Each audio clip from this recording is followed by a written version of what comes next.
तू ये क्या कर रहा है? तू पागल तो नहीं हो गया है? तू क्या कर रहा है? सुन रहा है तू?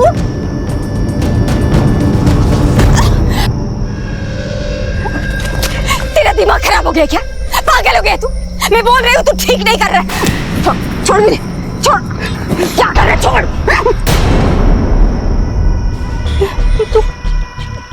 तू मुझे मारेगा? छोड़, छोड़ मुझे। तुम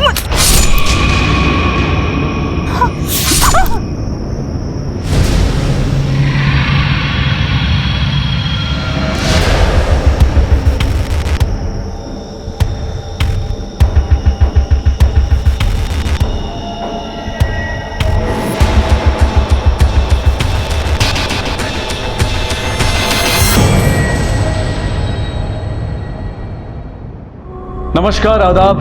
क्राइम पेट्रोल डायल 100 में आप सबका स्वागत है। एक छोटी सी नसीहत सलाह कई बार किसी के जीवन में बहुत बड़ा बदलाव ला सकती है, पर अक्सर लोग दूसरों की नसीहत पर विचार किए बिना ही उसे ठुकरा देते हैं। लेकिन जो लोग आपको प्यार करते हैं, आपकी भलाई चाहते हैं, वो बार बार आपको नसीहत देते रहेंगे, आपको समझाने की कोशिश करते रहेंगे कि आप गलत रास्ते पर हैं। और कई बार उनका ये भलाई करना, ये नसीहत देना ही उनके लिए खतरनाक साबित होता है। यहां भी कुछ ऐसा ही हुआ। एक औरत ने परिस्थिति को देखते हुए अपने साथी को गलत करने से रोका और वो उसके लिए ही विनाशकारी साबित हुआ। विक्रम! कैसर! विक्रम! कैसर! काय झालं आई? मैंने नैना को देखा।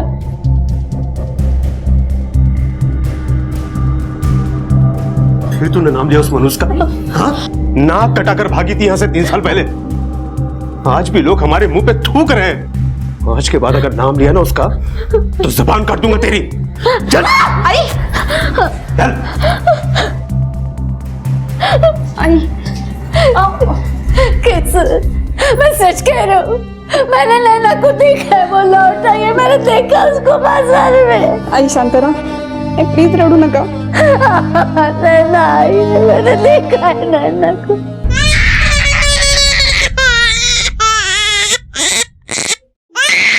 आज तो भाभी ने हद कर दी। इतनी देर हो गई अब तक नहीं आई। अल्लाह कसम, ये बच्चा क्या मेरे भरोसे पैदा किया है? उसका फोन भी नहीं लग रहा है। मेरा तो जी घबरा रहा है। मैं कभी तक आई क्यों नहीं? अब वो आएगी भी नहीं।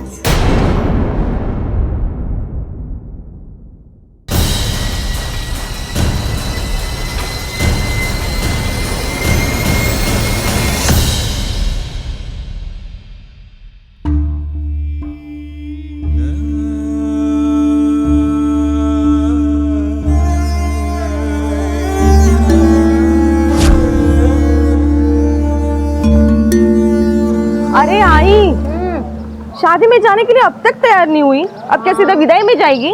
अरे बाबा, कितनी सुंदर दिखती है और कितनी बड़ी।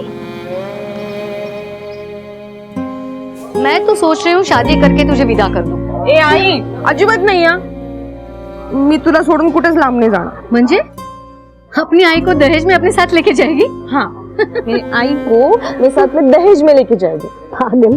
और वैसे भी आई, बाबा तुझे बहुत मारते हैं ना, मैं तुझे अपने साथ लेके जाऊँ, मुझे बिल्कुल पसंद नहीं है। अरे मौसी, तू तैयार नहीं हुई अभी तक? देखो ना दादा, मैं भी वही बोल रही हूँ आई को। अच्छा, तू तो तैयार है ना? हाँ। तू चल, मौसी बाद में आ जाएगी। हाँ बेटा, तू दादा पर जा, मैं आती हूँ तैयार। ठीक। चल।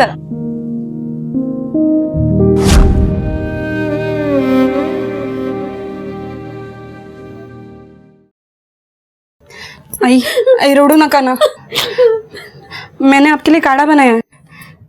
आई को अब जब नैना को देखूंगी तब मैं ठीक हो जाऊंगी। वो सच में लौट आई है, मैंने देखा है उससे, वो लौट आई है। आई शांत रहना। ये बात, कल सुबह हम लोग शहर जा रहे हैं। वापस आने से पहले अपना ये नाटक बंद कर ले। केसर, इकडे ये।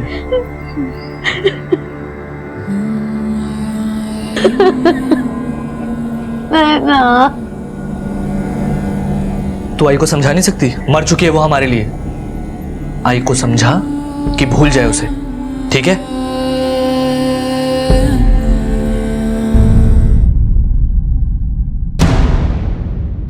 साहब मेरी ननद नैना 3 साल से गायब है। 3 साल से आपकी ननद गायब है, तो अचानक आज कंप्लेंट लिखवाने का ख्याल कहाँ से आया? वो सब कल शाम मेरी सासू माँ ने उसको चौक वाले मार्केट के यहाँ पे देखा था। नैना, नैना, नैना साहब, नैना, नैना, नैना साहब, नैना, नैना,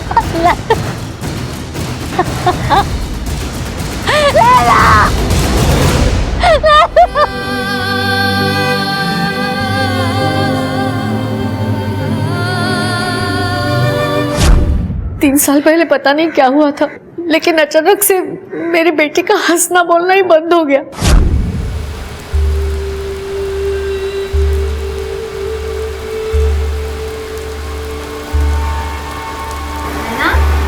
ले तेरे लिए खीर बनाई है, खा के बता तो। नहीं आई, मन नहीं कर रहा।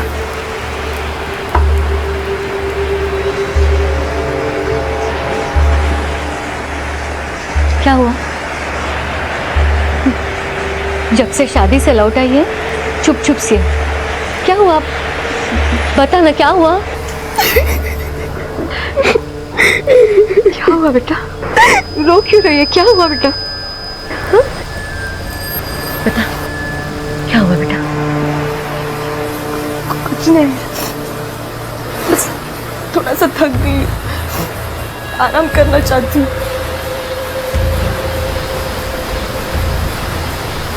तुझे तो बुखार भी है, देख बुखार की गोली खा और सो जा।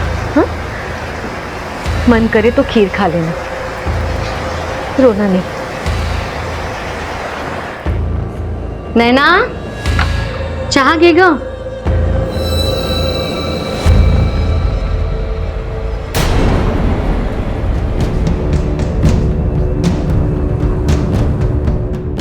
माँ मैं जा रही हूँ यहाँ से बहुत दूर, मुझे ढूंढने की कोशिश मत करना।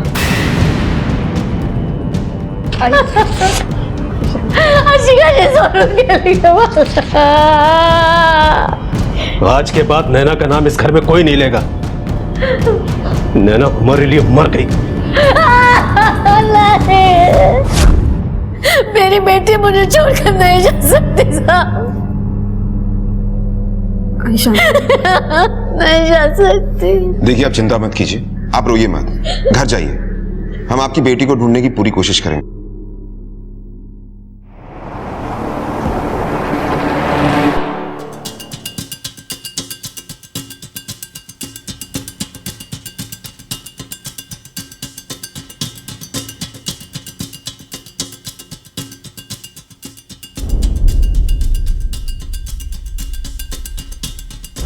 फॉरवर्ड करो, रुको, जूम करो। पवार, इस ऑटो की सारी इंफॉर्मेशन निकालो। Okay sir. किसी अपने को खोने से बड़ा दर्द और कुछ नहीं हो सकता। एक तरफ कोल्हापुर में नैना नाम की एक लड़की गायब थी, तो वहीं दूसरी तरफ मुंबई में हूबहू नैना की तरह से दिखने वाली महक नाम की लड़की गायब थी। पहली नजर में देखो तो ये दोनों लड़कियां एक ही दिखती हैं, पर क्या ये वाकई में एक ही हैं, या फिर ये एक जैसी दिखने वाली दो अलग अलग लड़कियों के गायब होने की कहानी है? एक तरफ नैना की मां गंगा को 3 साल बाद भी अपनी बेटी के वापस आने की उम्मीद थी, तो वहीं दूसरी तरफ महक की सास नौशीन भी अपनी बहू को लेकर परेशान थी। तो क्या इन दोनों औरतों का इंतजार खत्म होने वाला था, या फिर किसी अनहोनी की दस्तक थी ये पूरी वारदात? पुलिस ने गंगा के कहने पर नैना की तलाश शुरू कर दी। एक माँ 3 साल बाद फिर से अपनी बच्ची को पाने के लिए बेचैन हो उठी थी, और वहीं दूसरी तरफ महक का मासूम बच्चा भी अपनी माँ का इंतजार कर रहा था। तो क्या अब एक माँ का अपनी बेटी से और एक बच्चे का अपनी माँ से मिलने का इंतजार खत्म होने वाला था, या फिर अब भी उन्हें और इंतजार करना था?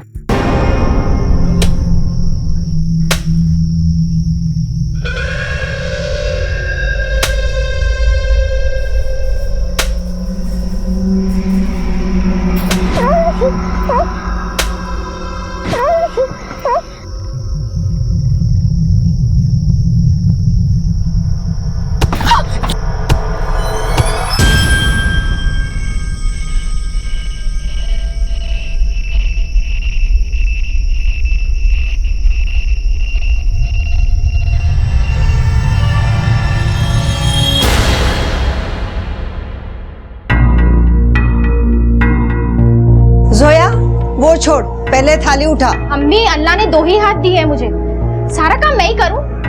एक तो आपकी बहू कल से घर नहीं आई है और उसके हिस्से का भी काम मुझे ही करना पड़ता है। क्यों? मैं से पैसे ले लेकर अपने शोहर को देती हो, तब तो नहीं सोचती तू?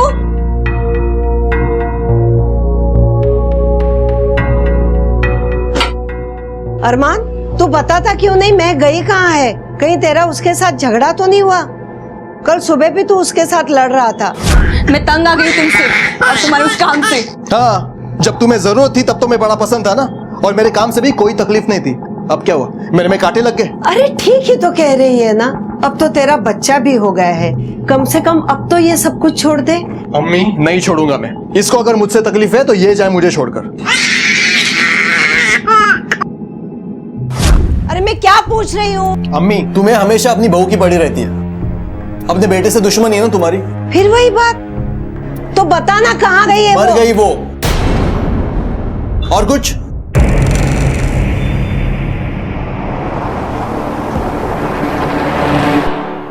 हाँ साहब, कल मैं चौक की तरफ से एक सवार लेके गया था। पवार, तुम्हारे ऑटो में ये लड़की बैठी थी? याद नहीं आ रहा साहब। अच्छा ये बताओ कि तूने उसे छोड़ा कहाँ था?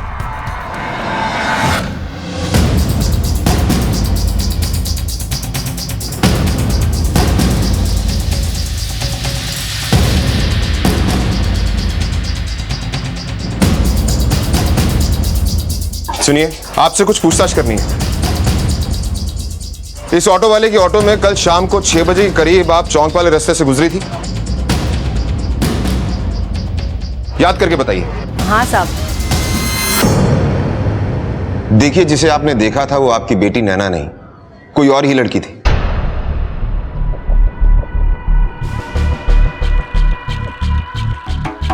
लगा था मेरा इंतजार पूरा हो गया, मेरी बेटी लौट आई। अब तो डर लग रहा है, उसे देखे बिना ही मेरी आंखें बंद हो जाएंगी। अगर ऐसी ही बात थी तो 3 साल पहले आपने कंप्लेंट क्यों नहीं की?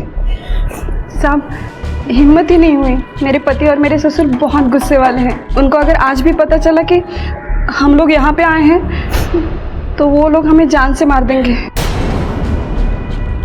साहब, मेरी बेटी को ढूंढ निकालिए, मेरी बेटी को ढूंढ निकालिए साहब, उसे ढूंढ निकालिए। पवार, इस नैना की तलाश जारी रखो, हो सकता है कोई क्लू मिल जाए कि वो कहाँ है। एक माँ को उसकी बेटी मिल जाएगी। एक काम करो, इसकी फोटोग्राफ सारे पुलिस स्टेशन में भिजवा दो और अपने सारे खबरियों को अलर्ट कर दो। Yes sir. एक माँ की अपनी बेटी से मिलने की आशा एक बार फिर अधूरी रह गई। उसकी आंखें अपनी बेटी का चेहरा देखने के लिए तरस रही हैं, उसके कान अपनी बेटी की खैर खबर सुनने के लिए तरस रहे हैं। एक डर भी है उसके मन में कि क्या ये इंतजार कभी खत्म भी होगा या नहीं, कहीं उसके साथ कोई अनहोनी तो नहीं हुई। ऐसे में इंसान अपने आप से लड़ता है, और गंगा भी पिछले 3 सालों से इसी भंवर में फंसी हुई थी। कबीर, अम्मी आ जाएगी, अम्मी आ जाएगी। कबीर, दूध पी लो। अम्मी, भाईजान से पूछना।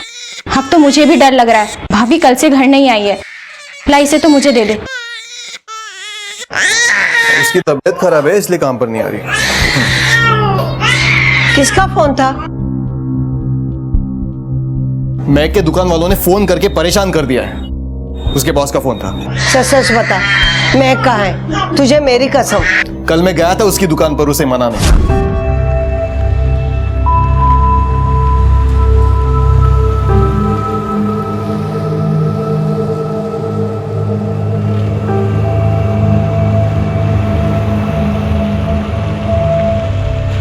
मैंने तुझे कितनी बार बोला है यहाँ पे मत आया कर।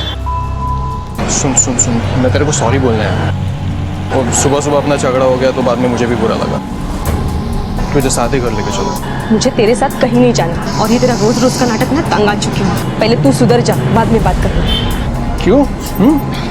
ये अच्छी नौकरी मिल गई, अच्छे कपड़े पहन लिए तो तेरे भाव बढ़ गए। मैं भी बहुत अच्छा कमाता हूँ, समझी ना। और अगर तेरे को मेरे से इतनी तकलीफ है ना तो दोबारा उस घर में कभी मत आना। हाँ, नहीं आऊंगी, कभी नहीं आऊंगी, समझा ना।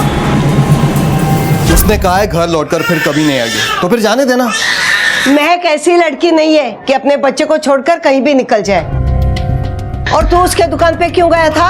अम्मी, उसके पैसे देकर ना तुम्हारा दिमाग खराब हो गया है। अपने बेटे का साथ तो कभी दिया नहीं, जब देखो महक के सुर में सुर मिलाती रहती हो तुम। वो कहीं भी जाकर मरे, मुझे कोई फर्क नहीं पड़ता। तूने उसके साथ कुछ बुरा तो नहीं किया ना? देख, मैं पुलिस के पास जाऊंगी। अम्मी ये नौटंकी बंद करो और पुलिस का नाम तो बिल्कुल मत लेना।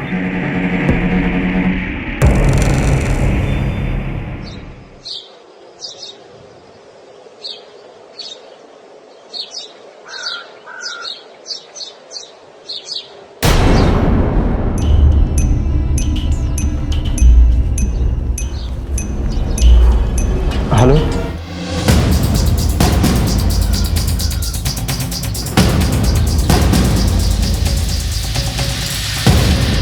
योगेश देखो, फोन तुमने किया था? हाँ सर, मैंने ही किया था।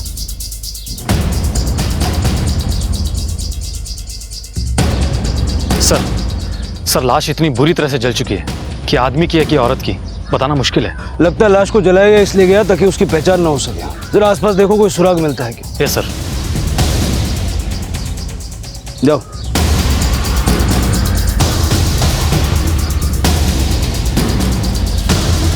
सर, ये पर्स मिला है।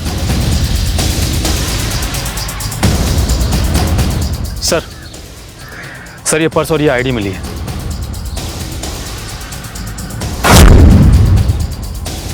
बॉडी को पोस्टमार्टम के लिए भेजो। Yes sir.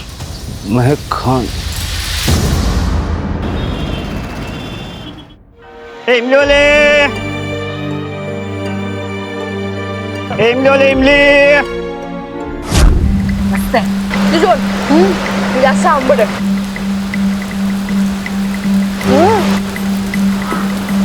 आई आई, क्या छुपाया आपने? अब क्या कर रही थी? आई दिखाओ।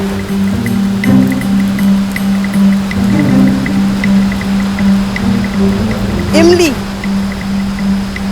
आई, आपको पता है ना कि आपको इमली खाना मना है। बाबा ने देखा तो डांटेंगे आपको, और आपका गला भी तो खराब होता है। बाबा का बस चले ना तो वो हमें यहाँ पे घर पे ही बांध के रखे, और कुछ करने ही नहीं देते। तू नहीं बिगाड़ा आई को। तू क्यों चल रही रे माँ बेटी से? जल कुकड़ी कहीं की तुझे खानी है?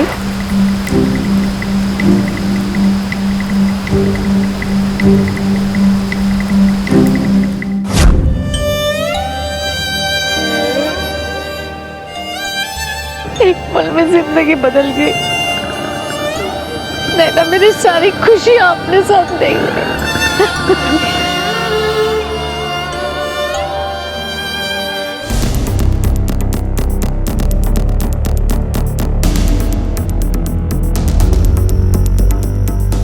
जी ये महक है, यही काम करती है, लेकिन पिछले 3 दिन से काम पे नहीं है सर। इनके पति अरमान से बात हुई थी, वो कह रहे थे कि इनकी तबीयत खराब है। उसके घर का एड्रेस दे सकते हैं? जी।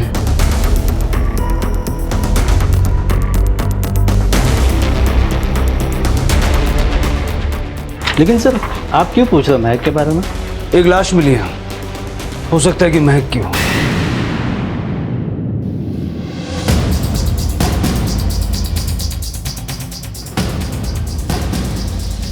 महक का साहब वो घर पर नहीं है। हम जानते हैं वो घर पर नहीं है, इसीलिए पूछा। कहाँ है? साहब हमारा झगड़ा हुआ था। कभी नहीं आऊंगी, समझा ना? फिर वो वापस नहीं आई। तुम्हारी बीवी तुमसे झगड़ा करके घर से चली गई, तुमने पता नहीं किया कहाँ गई? साहब ये सब मेरे लिए नया नहीं है, उसका तो हमेशा का है। हमेशा किसी ना किसी बात पर झगड़ा करके अपने सहेली के पास जाती है। अब मैं बार बार उसके पीछे उसका मजनू मंजूर तो नहीं घूमूंगा। ये आईडी महक का है ना? हाँ साहब। एक लाश मिली है हमें, औरत की, पूरी तरह जली हुई है। उसके साथ ये आईडी और ये पर्स मिला। ये पर्स तो महक का है।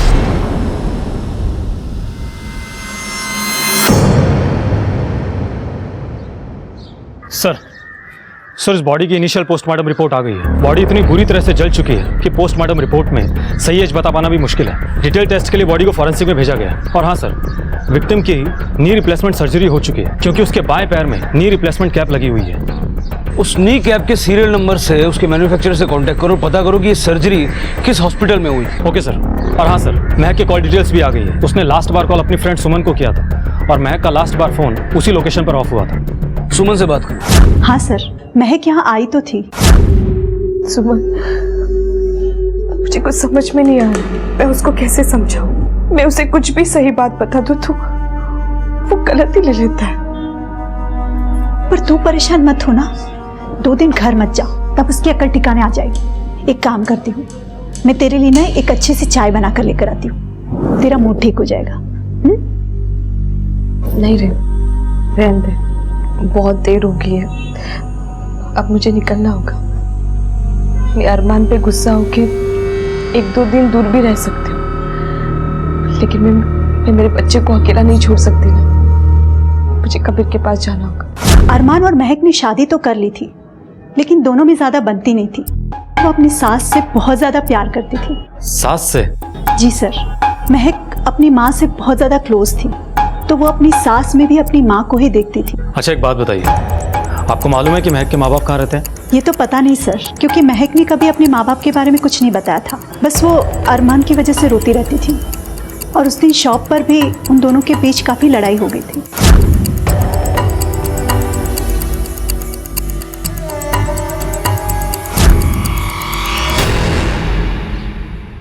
देशमुख अगर सुमन की माने तो महक उसके यहाँ से अपने घर जाने के लिए निकली थी। वो गई कहाँ? या तो वो रास्ते में किसी से मिली या फिर किसी ने उसे उठा लिया। और सर, सुमन की बिल्डिंग में कोई सीसीटीवी भी नहीं है। देशमुख, कुछ तो होगा, कोई दुकान, कोई एटीएम जहाँ सीसीटीवी लगा हो, क्योंकि उसने वहां से जाने के लिए ऑटो वगैरह तो किया ही होगा। सारा रूट चेक करो। Okay sir.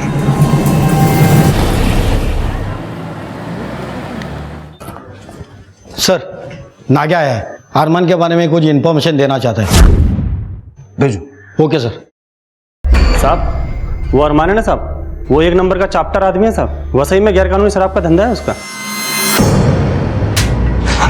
नहीं साहब, मैं सच बोल रहा हूँ। मुझे नहीं पता महक के घुटने का कोई ऑपरेशन हुआ था, उसने मुझे कभी नहीं बताया। जितनी जल्दी सच बोलना शुरू करेगा उतना फायदे में रहेगा।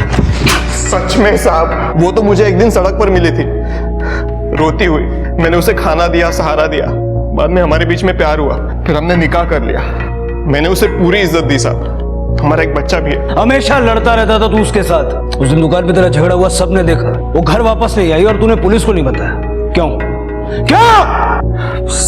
साहब, मैं बगैर लाइसेंस के देसी दारू बेचने का धंधा करता था साहब। इसी डर की वजह से मैं आपके पास नहीं आया। महक हमेशा मुझसे कहती थी कि मैं काम छोड़ दूं।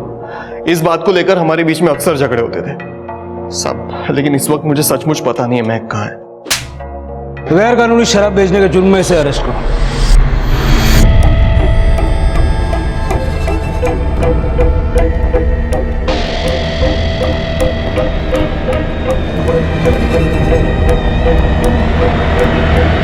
ये सीसीटीवी काम करता है? हाँ, सब करता है। हमें इसकी फुटेज चाहिए। सर, हमने महक के ससुराल वालों से पूछताछ की, उनमें से किसी को नी रिप्लेसमेंट के बारे में कुछ भी नहीं पता है। तो सर, जरूर ये एक्सीडेंट शादी से पहले हुआ होगा। एक बात और सर, जल्दी हमें इन्फॉर्मेशन मिल जाएगी कि वो नी रिप्लेसमेंट किस हॉस्पिटल से किया गया था। और हाँ सर, सुमन की बिल्डिंग के नीचे एक शॉप है, वहाँ पर सीसीटीवी है, उस शाम की फुटेज आ गई है।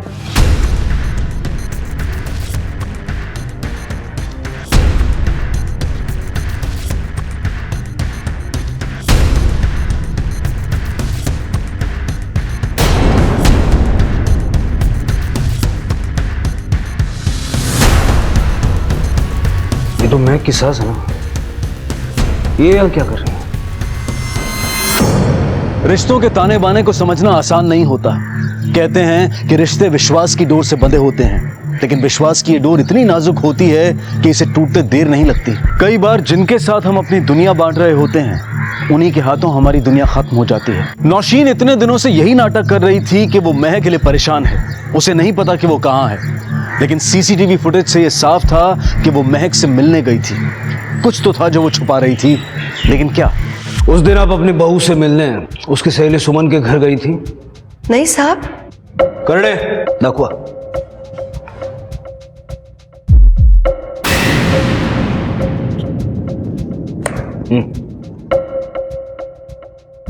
अब बताइए।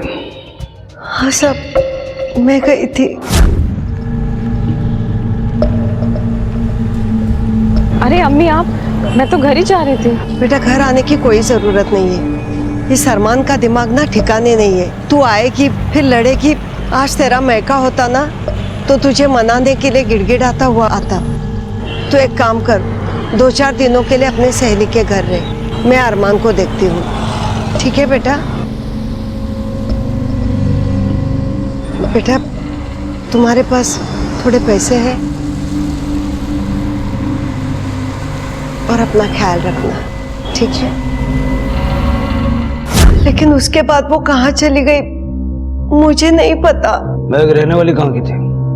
कुछ तो बताया होगा उसने। कुछ पता नहीं साहब, हमने पूछा लेकिन उसने कभी नहीं बताया। साहब वो दिल की बहुत अच्छी थी, सबका ख्याल रखती थी, इसीलिए हमने उसे कभी कोई सवाल नहीं किए। वो यहाँ आई, मेरे बेटे से मिली और उन दोनों को प्यार हो गया तो हमने निकाह पढ़वा दिया। अब वो कहाँ से भागकर आई, क्यों भागकर आई, मुझे कुछ भी पता नहीं। लेकिन साहब उसमें एक अजीब बात थी, उसे बिंदी लगाने का शौक था जो हम लोगों में लड़कियां नहीं लगाती।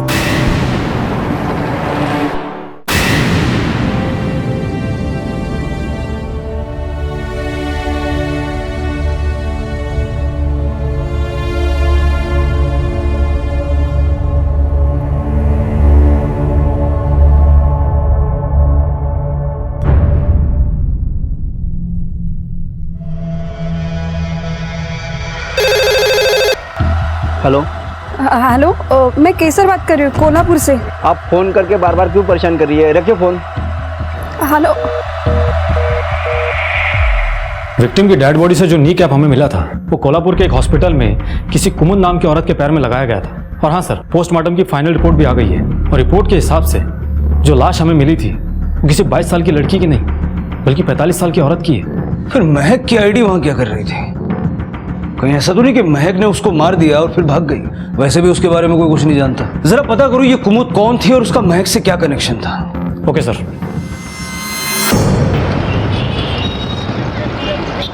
सर हम यहाँ एक औरत के बारे में पता करने के लिए आए हैं जिसका नाम कुमुद है और उसकी पूरी तरह से जली हुई लाश हमें मुंबई के मीरा रोड इलाके में मिली है। और उसकी लाश के पास किसी महक नाम की लड़की की हमें आईडी मिली है और हमेशा कहा कि इस लड़की ने कुमुद का मर्डर किया है।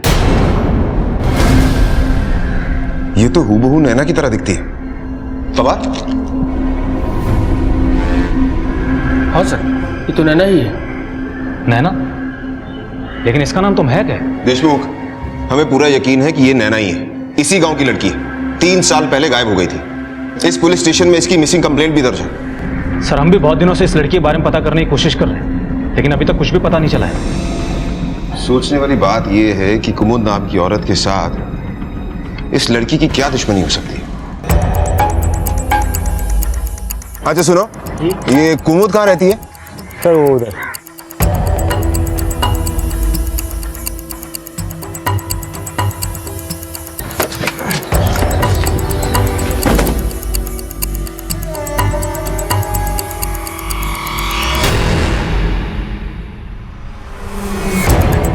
यहां तो ताला लगा हुआ है।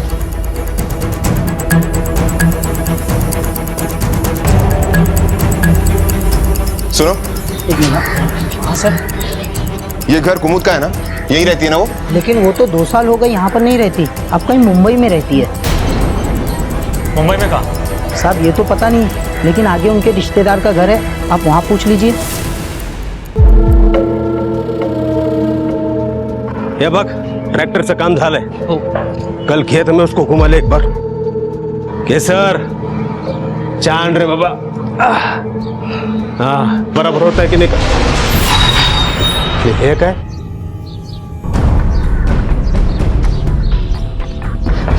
सर मेरी बच्ची मिल गई। पहले आप लोग ये बताइए कि कुमुद आप लोगों की रिश्तेदार है ना? हाँ मेरी सगी बहन। अच्छा एक बात बताइए, उनके घुटने का ऑपरेशन हुआ था? 5 साल पहले उसका एक्सीडेंट हुआ था। लेकिन हुआ क्या है? उनका मर्डर हो गया है। और उनकी लाश के पास हमें आपकी बेटी की आईडी मिली है जो शहर में महक बन के रह रही है।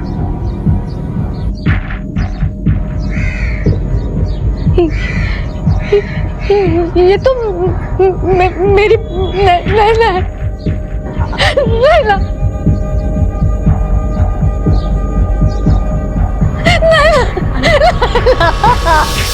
इस एक खुलासे ने पुलिस इन्वेस्टिगेशन की दिशा ही बदल दी। कल तक पुलिस ये मानकर चल रही थी कि महक यानी कि नैना का कत्ल हुआ है, पर आज सबूत ये कह रहे थे कि महक जिंदा है और शायद ये कत्ल उसी ने किया है। और गंगा, जिसे ये तो पता चल गया था कि उसकी बेटी नैना इतने साल तक महक बनकर कहाँ रह रही थी, लेकिन वो ये मानने को बिल्कुल तैयार नहीं थी कि उसकी बेटी किसी की जान ले सकती है। क्या वाकई महक कातिल थी या वो भी किसी अनहोनी का शिकार हो चुकी थी? नहीं साहब, मेरी बेटी किसी का खून नहीं कर सकती। तेरी बेटी कुछ भी कर सकती है। पहले हमारा मुंह काला करके उस मुसलमान के साथ भाग गई, और अब ये सब। वो यहाँ से किसी के साथ में भागी नहीं थी, बल्कि अरमान उसे मुंबई में मिला था। साहब, मेरा जी बहुत घबरा रहा है। नैना यहाँ से जाने के बाद भी मुझे रोज फोन करती थी, आई की तबीयत के बारे में जानने के लिए, और उसने अरमान के बारे में मुझे सब बताया था। लेकिन पिछले कुछ दिनों से उसका फोन नहीं आ रहा है साहब। नैना कहीं भी हो, आई के बारे में जाने बगैर नहीं रह सकती। साहब, उसने एक नंबर दिया था इमरजेंसी के लिए, लेकिन पिछले कुछ दिनों से वो भी नंबर बंद आ रहा है। आप जानती है नैना क्यों भागी थी? कुमुद के साथ उसका कोई झगड़ा हुआ था? नहीं साहब, नैना तो माउशी से बहुत प्यार करती थी, और वो क्यों भागी थी ये तो नहीं पता, लेकिन वो किसी के साथ नहीं भागी थी। कुमुद मुंबई में कहाँ रहती है? अपने बेटे संतोष के साथ मीरा रोड रहती है। जो भी हुआ, नाक तो कटाई ना उसने हमारी। घर छोड़ के भागने की क्या जरूरत थी? कोई नाक नहीं कटाई उसने। आप लोगों के डर की वजह से वो कभी बोल नहीं पाई, लेकिन इस गांव में कुछ गलत हुआ था उसके साथ। क्या गलत हुआ था और किसने किया? ये तो नहीं बताया उसने, और किसने किया था ये भी नहीं बताया, बस रोती रहती थी।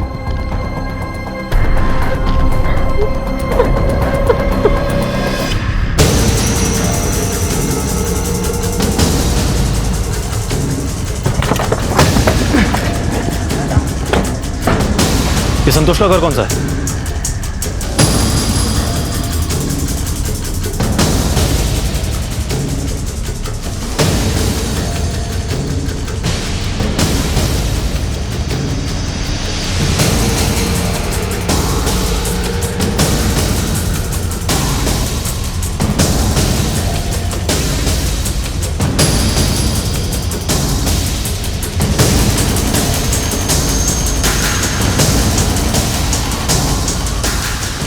करड़े सर, पास में से किसी को बुलाओ, खुदवाओ इसे। Okay sir.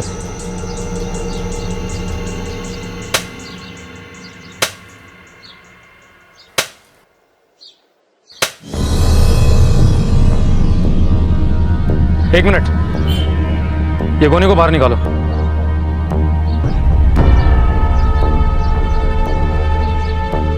खोलो इस गोने को।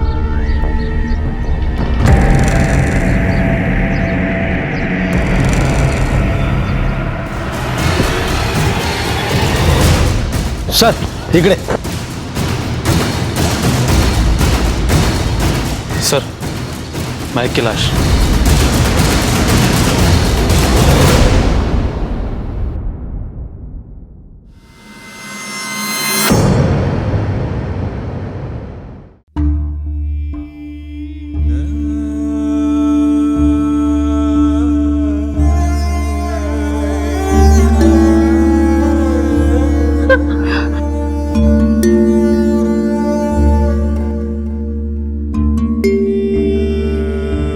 नैना, नैना,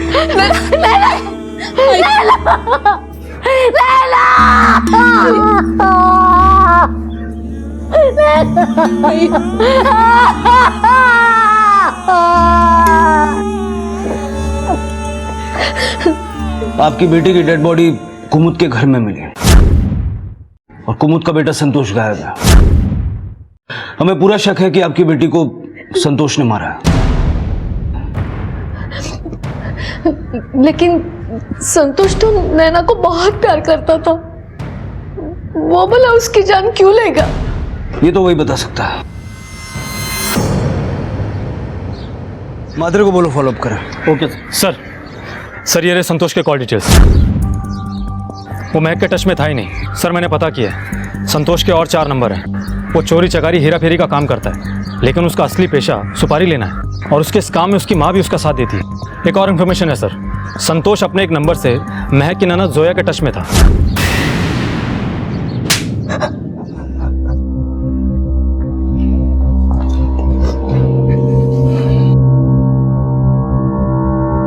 सर मुझसे गलती हो गई, मैं गुस्से में पागल हो गई थी।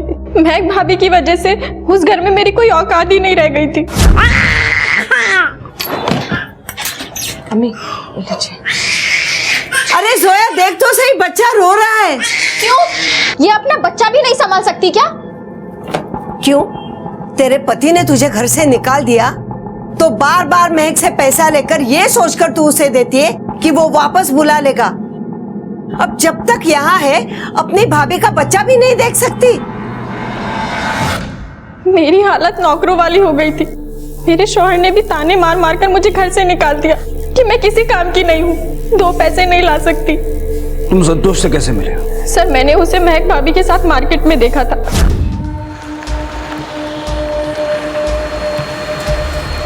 तो तू भाग कर यहाँ आई है, अब और कहाँ भागेगी? गांव में मैं तो चुप रही, लेकिन अभी भी तू मेरे रास्ते में आया ना तो मैं पूरी दुनिया को बता दूंगी तूने क्या किया था, फिर सड़ते रहना सारी जिंदगी जेल में। महक भाभी के गुजरे हुए कल के बारे में किसी को कुछ नहीं पता था, इसलिए मैं जानना चाहती थी कि आखिर वो कौन था।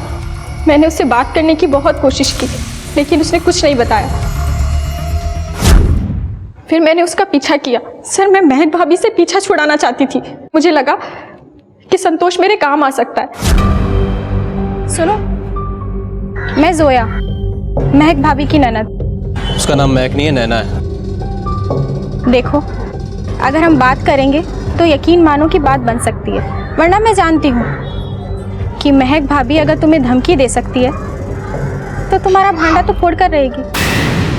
एक तरफ कोल्हापुर में नैना नाम की एक लड़की गायब थी, तो वहीं दूसरी तरफ मुंबई में हूबहू नैना की तरह से दिखने वाली महक नाम की लड़की गायब थी। एक लाश मिली है उन्हें, औरत की, पूरी तरह जली हुई है। उसके साथ ये आईडी और ये पर्स मिला। ये पर्स तो महक का है। उसे बिंदी लगाने का शौक था जो हम लोगों में लड़कियां नहीं लगाती। सर संतोष को मनाना बिल्कुल आसान नहीं था, लेकिन मैं उसे बहुत बार मिली और आखिरकार मैंने उसे महक भाभी को मारने के लिए मना लिया। मैंने उसके दिल में डर बैठा दिया था कि उसने जो कुछ भी किया है महक भाभी उसके लिए उसे जेल करवा सकती है। संतोष को सुपारी देने के लिए पैसे कहाँ से आए? सर मैं महक भाभी से अपने शौहर के नाम पे झूठ बोल बोल कर पैसे लिया करती थी, लेकिन हकीकत तो ये थी कि पिछले 1 साल से मेरे शौहर ने मेरी शक्ल तक नहीं देखी थी। मैंने अम्मी को भी बोल दिया था कि वो बीच में ना आए, मैं अपने शौहर को मना लूंगी, लेकिन सर मैं जानती थी कि ऐसा कभी हो ही नहीं सकता। हम मुझे मायके में ही रहना था, लेकिन मैं महक भाभी की नौकरानी बनकर नहीं रहना चाहती थी, इसलिए मैंने पैसे इकट्ठा किए और संतोष को 50,000 रुपए देने का वादा किया। संतोष भी महक भाभी का मुंह बंद करना चाहता था क्योंकि उन्होंने उसे धमकी दी थी। क्या किया था उसने? सर वो मुझे नहीं पता, लेकिन मैं इतना जानती हूँ कि कुछ तो गलत हुआ था। अब कहाँ है संतोष? सर वो आज मुझसे पैसे लेने आने वाला है।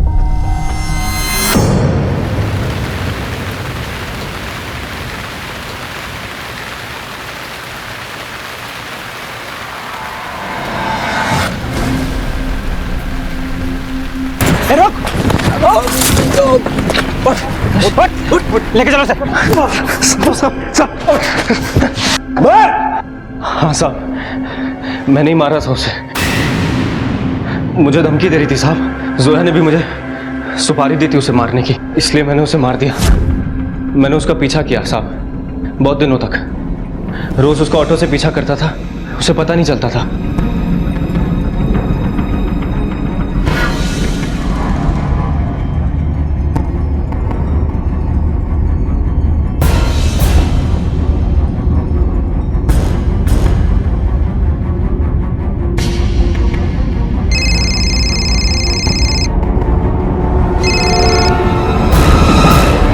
महक भाभी जान कहाँ है? हाँ, मेरी आंखों के सामने है। भाई का और उसका झगड़ा हुआ है, यही सही मौका है खत्म हाँ ठीक है, चलो रख रहा हूँ। स्टेशन जाएंगे? नहीं, खाली नहीं है।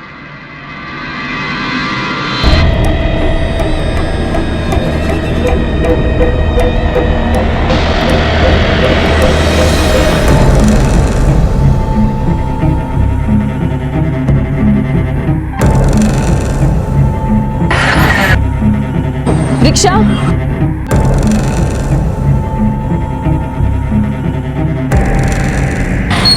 ज्योति कॉम्प्लेक्स। हाँ मैडम, चलो। मैं जो चाहता था वो हो रहा था साहब। इन सब कामों में मेरी माँ भी मेरा साथ देती थी और मैं उससे मिलने वाला था, लेकिन उसे ये नहीं पता था कि मैं नैना को मारने वाला हूँ।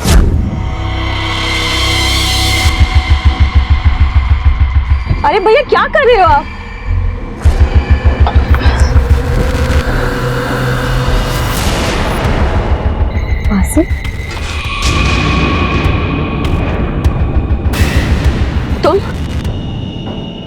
तुम यहाँ क्या कर रहे हो? छोड़ो।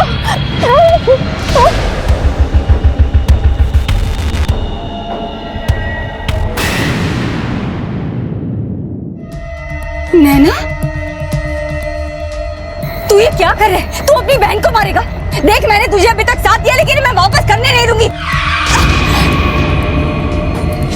तेरा दिमाग खराब हो गया क्या? आज तक तेरे सारे गलत काम में मैंने तेरा साथ दिया, लेकिन इस पे नहीं। नैना मेरी बेटी जैसी, कितना प्यार करती है मुझे, तू उसे मारेगा? इससे बाद में मारूंगा, पहले तुझे मारूंगा। तेरी टिक टिक से परेशान। क्या कर रहा है तू? छोड़, क्या कर रहा है? छोड़, छोड़ मुझे, छोड़। क्या तू अपनी माँ को मारेगा? तू अपनी माँ को मारेगा?